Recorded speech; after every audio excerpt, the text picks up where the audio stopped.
Bonjour et bonsoir en fonction de l'endroit où vous êtes. Je fais cette courte vidéo pour vous parler de l'accord entre le Rwanda et la République démocratique du Congo sous parrainage américain. Je sais que c'est un sujet qui fait grand bruit en ce moment, qui fait couler beaucoup d'encre, mais moi je me focaliserai sur certains éléments à prendre en compte. Pour ceux qui étudient l'histoire du Congo, vous verrez que ce n'est pas le premier accord. Il y a eu des accords dans le passé. Pour ceux qui s'en souviennent, il y a eu les accords d'abord de Lusaka, il y a eu ensuite les accords de Pretoria. Entre-temps, il y a eu des deals pour faire des opérations conjointes. On a parlé des accords d'Addis Abeba, des initiatives comme celles de Nairobi et de Luanda, pour enfin arriver à la signature d'un accord de paix entre le Rwanda et la République démocratique du Congo sous parrainage américain.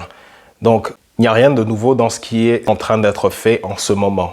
Le deuxième élément à prendre en compte, c'est que l'approche sécurité contre minerais n'est pas non plus nouvelle. Pendant la Deuxième Guerre du Congo, Laurent-Désiré Kabila, qui faisait face au RCD, avait demandé l'aide militaire de l'Angola, du Zimbabwe et de la Namibie. En échange, il avait mis en garantie les actifs les plus précieux du pays et avait signé des contrats dans le domaine du pétrole, du bois et des mines. L'intervention militaire de l'Angola et du Zimbabwe ne s'était pas soldée par une victoire totale de Laurent Kabila sur le RCD, mais cela avait permis de stabiliser le front. Donc l'approche de minerais contre sécurité n'est pas nouvelle, contrairement à ce que certains essayent de nous faire croire. Certains se disent que c'est une nouvelle approche vu que ça implique directement les États-Unis, mais cela avait déjà été fait à l'échelle africaine. Le troisième élément à prendre en compte, c'est la politique étrangère de Donald Trump. Vous remarquerez que Donald Trump a une tendance à s'isoler. Il a une tendance isolationniste et n'est pas intéressé à jouer le rôle du gendarme du monde. Pendant son premier mandat, il avait ordonné le retrait des troupes américaines de Somalie, d'Irak et même du nord de la Syrie. Il avait mis beaucoup de pression à ses alliés européens pour qu'ils augmentent leur budget et qu'ils prennent en charge leur propre sécurité. S'il traite ses alliés européens de cette façon, que dire de l'Afrique qui n'est clairement pas une priorité pour lui? Vous remarquerez qu'il a suspendu l'agence USAID, qu'il a mis certains pays d'Afrique sur une liste des pays qui n'ont pas droit d'entrer aux États-Unis. Ça, ce sont des éléments à prendre en compte. La priorité pour Trump, ce n'est pas l'Afrique.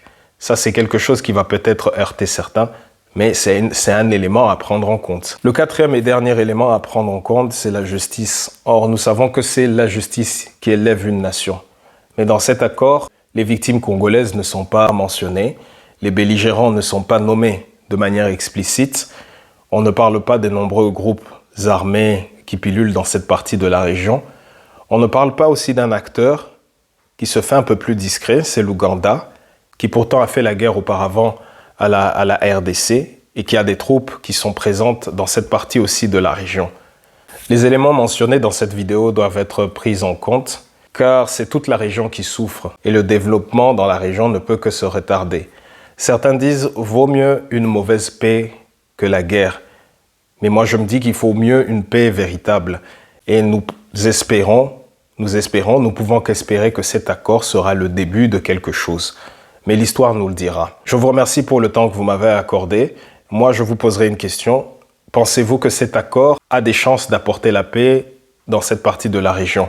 J'attends votre avis sur la section commentaires et n'hésitez surtout pas à partager cette vidéo.